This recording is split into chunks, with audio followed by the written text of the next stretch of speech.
Coming up next on The Voice of Alabama Politics, our guest today is Ebony Howard from the Southern Poverty Law Center. Also, the V-Team takes a look at the arrest and indictment of Representative Barry Moore.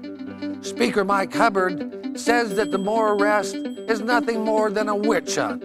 I say, unleash the flying monkeys. All this and much, much more coming up next on The V.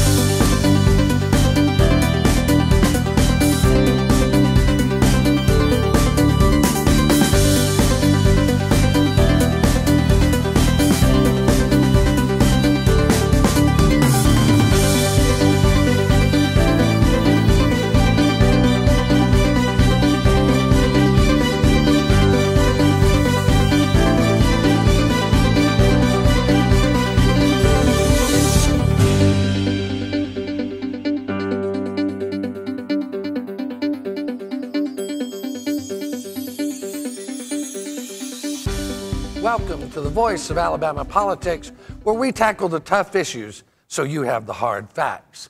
I'm your host, Bill Britt, and as always, I'm joined by the V-Team. Welcome all. Good morning. A lot of interesting things going around the state. A lot of people look like they may be heading to jail. This past week, Representative Barry Moore was arrested and indicted for 4 felony counts. He could be facing 60 years in prison and a $60,000 fine if found guilty. Barron, what do you think about this indictment? Well, I think it's a sign of things to come. The only thing that was consistent between the Barry Moore indictment and the Greg Wren plea agreement is the name Mike Hubbard, who was contained in both of those. Barry Moore apparently went in and told something not true, is what the way the indictment reads. I listened to the tapes on your website. And they seem pretty clear. He was asked whether or not Mike Hubbard was relaying threats to his opponent. He said no. And the tapes suggest otherwise, that he was relaying threats on behalf of Mike Hubbard. Yeah, I listened to him on WSFA. It was pretty clear. Yeah, you don't know if Hubbard said it or not, but we do know that Barry Moore said that Hubbard was making these threats, right, Jack? That's right. Well, and he's one of his little lieutenants. I mean, in his storming the State House or stealing the State House, he's mentioned 12 times in his book. So. Yeah, he mentions his wife a little more than he does Barry, but I mean, I don't know if that's Freudian or not. Well, the other thing about Barry Moore is this goes back to his integrity. When you're lying under oath, right, the question is, do we want that kind of person who lies under oath, who lies on his country club application? Remember the story you broke a while back that he lied on his country club application to save $100 a month. Well, this gets to the core values of someone's character. Correct. That's really characteristic issues. One of the things that I really didn't get, Jack, is that Speaker Hubbard's attorney, Mark White, came out and made this outrageous apologetic statement for Barry Moore, saying that there was, this was an unfortunate abuse of power by the prosecution. I mean, how does that work out? A guy lies? The real abuse of power is by the Speaker himself for executing a threat through Barry Moore to Josh Pittman to get out of the race, or Enterprise will lose his 100 jobs. That's the problem. And for them to give it a political spin and call it a witch hunt, we have a Republican Attorney General, who, by the way, Mike Hubbard and all of his crowd supported over Troy King, who is a fellow Republican, and he's going after Republicans, not because it's political, but because they're corrupt. Well, he's doing his job. He's doing his job. You follow the rule of law no matter if you're Republican, Democrat, or Independent, and that's what he should do. They're crying foul because this guy's trying to get to the truth. Well, and what they're saying is this is some kind of a political witch hunt. Let's go back to the underlying story. Did he or didn't he lie under oath? Right. If he did, and the tape suggests he did, then it's not a political witch hunt. You committed a felony. Guy that lied on his country club application, guy that's executed contracts with the state since he's been in the legislature, that is definitely using your office for personal gain. A guy who ran against Terry Spicer as a corrupt politician. Oh, and accused him of being a double dipper is a double dipper himself. Barry Moore is now the second consecutive representative from District 91 to be indicted for crimes while in office. Well, if this is a political witch hunt, I say bring on the flying monkeys, because I am done with this bunch. Speaking of somebody who's out there and taking some heat, not this kind of heat, but some heat, is Lieutenant Governor Kay Ivey. She's had a bad few weeks. Yeah, you know, the governor was out helping people out and being seen with folks. I haven't seen Kay Ivey anywhere. But I don't know where she was. One jigger away from, you know, the governor's office, I guess, right, Jack? I'm not commenting on that. You know, I'm one jigger away from a lot of stuff. Well, I mean, it'd been interesting. I mean, to play her cards right. I mean, because unfortunately, her opposition's church and community up there in Kimberly was badly hit by the tornadoes, I believe, on Monday. And just, you know, throughout the whole state, I think that we all are very mindful of everybody's families, houses, and everything that's been destroyed this past week. We've had a rough week throughout the state of Alabama, much less the whole southeast region. Well, Governor Bentley, that's something he knows how to do. He knows to get out there and help folks and lead when people are counting on him. That's right. And yeah, he did go see Stan Cook. We've got a clip of that, the governor visiting around the state. We're going to turn it over to Jonathan Barbie, our special correspondent. Jonathan. On Monday, just one day after the 3-year anniversary of the April 27th tornadoes, a tornado ripped through much of the state of Alabama with a path of destruction. We're here in Kimberly, Alabama today, where we're at the Kimberly Church of God. Dr. Stan Cook is the pastor. He's also a candidate for lieutenant governor. And he tells us that people took refuge in this church and no one was hurt. Today, Governor Robert Bentley paid a visit. Piles of rubble.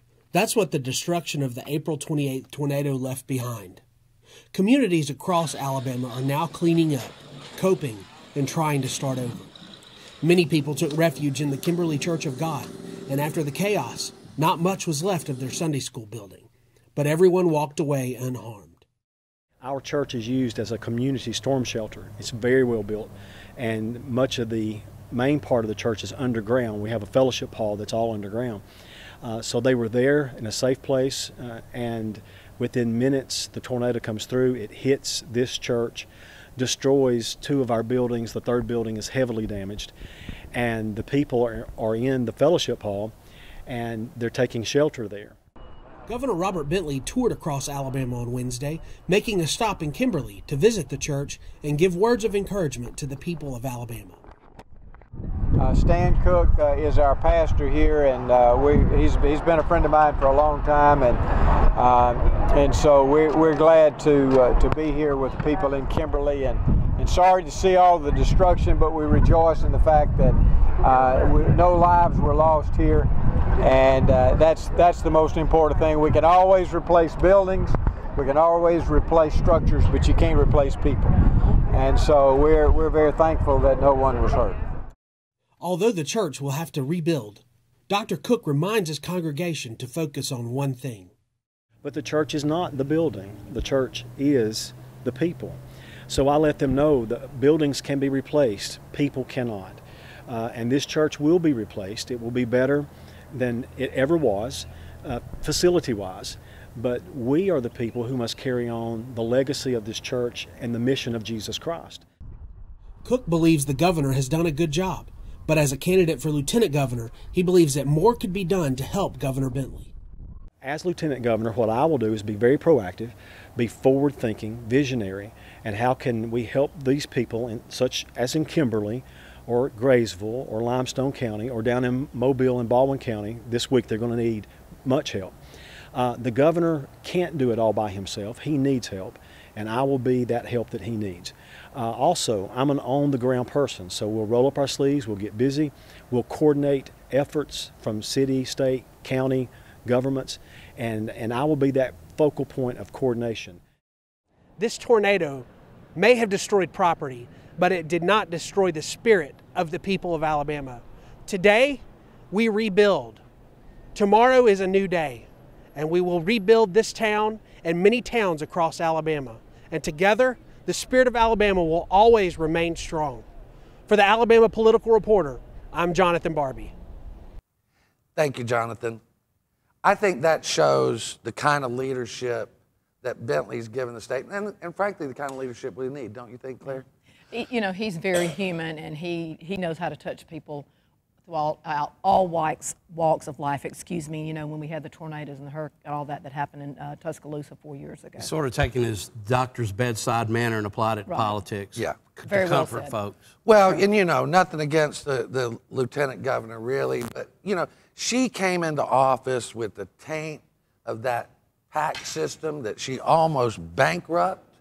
I mean, you know, how does she get away with saying she's had a successful political career when she cost families their college careers? Nobody has challenged her, that's why. If anybody had money in a campaign, whether Stan Cook in the primary or whoever her Democrat opponent is in November, exposes the mismanagement of the PAC program, it's going to be a dagger in the heart. Yeah, if she gets through this primary, we're looking down the barrel of losing, I think, that seat to a Democrat. I talked to a business guy yesterday, has 4 kids who are all in the PAC program. No more. Poof, gone. Money's gone. Houdini. And nobody brings this up, that she just, under her watch, millions and millions of dollars total just mismanagement. vaporized. And nobody's really Well, when you see footage of her at PAC meetings, as I saw a few weeks ago, it's like she is clueless as to what's going on when she was treasurer. If you see her in the Senate, she's pretty clueless of what's going on. Well, she's got to have a lieutenant or somebody to tell her what to do when she's in any operating, any position. She just can't do it. I was given the cover of a dossier this week that if any of these allegations are true against a lieutenant governor, she will not be able to be reelected. But I'm hearing that the Democrats are going to hold that until after the primary. It won't do any good after the primary, will it, Barron? We got about 30 seconds. It won't do any good if the Republicans want to keep the office. Someone needs to come to her and have a serious discussion with her about whether she's going to take this job seriously. If not, you know, that we need to figure out how to take care of this. Well, I can see why the Democrats would want to expose it. They want to get her nominated and then beat her in the fall. Right. Yeah. Well, this thing is pretty damning. We're trying to track down the facts. You're watching The V, where the facts are always the most important to us. Stay tuned. We'll be right back. Late at night while you're sleeping, poison ivy comes creeping around. The V is sponsored by Spot On Strategies Group.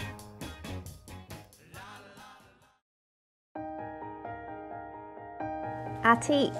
I touch the future. I am AEA. I keep the school clean every day for your children. I am AEA. Congratulations on your scholarship.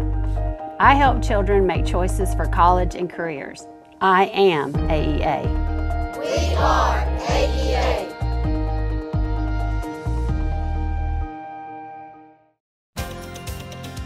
Welcome to Alabama's newest entertainment destination, Wind Creek, Wetumpka, the perfect escape for date night, a getaway with your friends, or a relaxing poolside cocktail. Whether it's a day trip to enjoy the best steak in Alabama or a romantic weekend, the finest Southern hospitality is just a short drive away. Wind Creek, Wetumpka. Find your winning moment.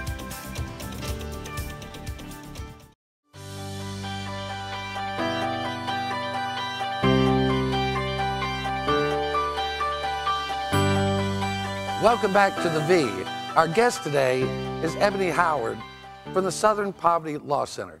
Welcome, Ms. Howard. Thank you. Thank you for having me. We have a prison system in Alabama that is broken. But one of the dark, dark secrets about our criminal justice system is the way our children in Alabama are being treated. You specialize in that field of juvenile justice. Can you share with us from your experience and your research what is going on in our state? Certainly, Bill. In Alabama, children as young as 14 years old can be charged and convicted as adults and housed in adult facilities. And what happens to these children when they're in these facilities, when they're in the system, will cause harm to them that we can't fathom. We know that youth who are held in adult facilities are far more likely to be sexually assaulted and physically abused. They are 36% times more likely to commit suicide. We know that when they do get out of prison, of the jails that they are housed in, they are 34% more times likely to re-offend than other kids who are held in juvenile facilities. And that's just the stats. Right. We know that from our talking with youth, we know of kids who are forced into having sex with older inmates just to get food. We know of youth who have witnessed people being raped, who have been raped themselves, who have endured psychological trauma that will forever change them. And we do this to our kids. About 1,000 kids every year are charged as adults in Alabama. And we do this to them on the assumption that we can't fix them, that they have engaged in some type of activity that means that we have to throw them away. And that's the furthest from the truth. Right. You know, I mean, there's this misconception that youth who are in the adult system commit heinous crimes. That's not actually true. Our research has shown that these aren't kids who are engaging in rape or sodomy or they're not killing people. Usually what is happening is they have some type of social factor that affects their behavior. And we've learned that the issue is that adolescents, their brains aren't fully formed, and so they don't know how to manage risk. They don't know how to use the part of their brains that tells them don't do certain things. And so they make mistakes. And then we take them and we throw them away, even though if given the appropriate services, we could help them change. So what you're telling me is that in Alabama, we send children as young as 14 into adult facilities. I mean, how does this happen? I mean, how did we get here? You know, the way that we got here is that in the 1990s, there was this theory, the super predator theory. There was this theory that was said that there would rise up a large group of young people, mostly African-American young boys, who would terrorize the country, who would go not only into urban neighborhoods, but God forbid, suburban neighborhoods, and would commit crime and do all kinds of horrible things. And so as a result, states started to make laws that were really harsh on children, that called for them to be pushed out of the juvenile system and into the adult system. The problem with the super predator theory is that it never actually came to fruition. Like it never happened. Juvenile crime has actually been on a decline over the past 20 years. And so even though we don't have this output from this theory, we have these laws that is dealing with kids in a way that's going to forever harm them and ultimately ourselves as a community. Right. I mean, it does have to totally affect the community when you charge its children, doesn't it? I mean, it does. It does. It says something about how we value adolescence and childhood. You know, I always thought that we need to nurture our kids. We need to love them, and we need to teach them the right way to be as a citizen, while holding them accountable for their actions, right? We don't throw them away. Right. And so what we know, though, is that when we put them in this system, they will get out, because usually the crimes that they're charged with have a sentence here in Alabama of no more than 5 years.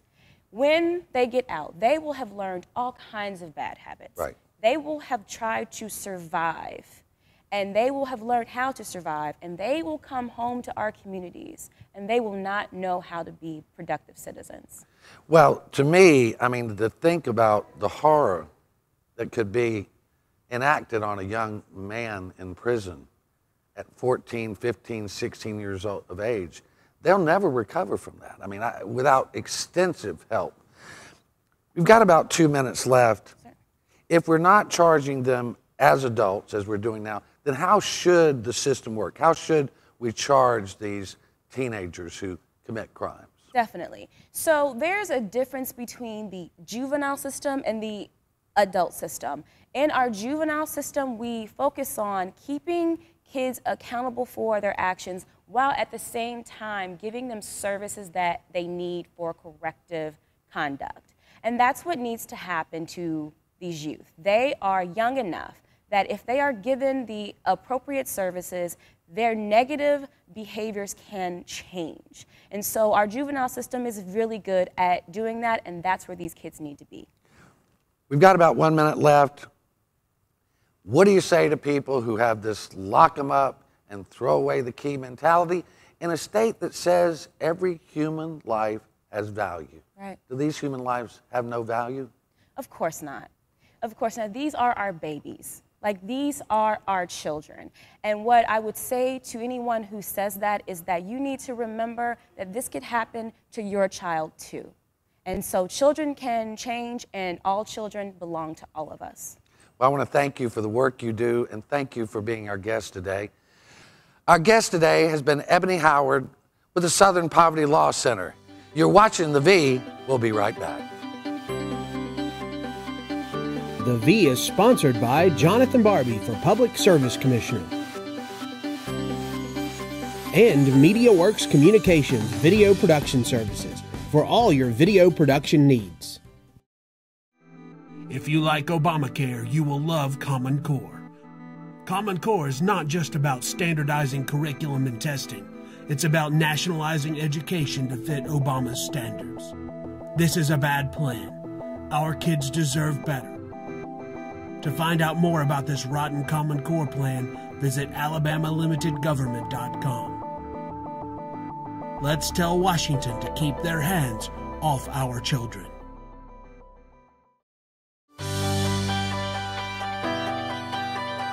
Welcome back to The V, the voice of Alabama politics. Ebony Howard was brilliant. I mean, that is so disturbing, though, isn't it, Claire? I mean, it really, really is. Yeah. She did a good job, and we had a little conversation with her afterwards, because when I worked in the Attorney General's office under Sessions and Pryor, our youthful offender rates was really high. And I believe she said it's gone down almost 13% in the last 10 years. Well, that's encouraging. Yeah. It really is. I mean, it's just really startling to hear that these types of things go on, but we know they do. Which leads to our next topic. Attorney General Luther Strange is one of 3 attorney generals that has not signed on to the Violence Against Women Act. Sherlana, how does he do that? Well, because he stands behind Senator Jeff Sessions, who has said there are some problems with the bill.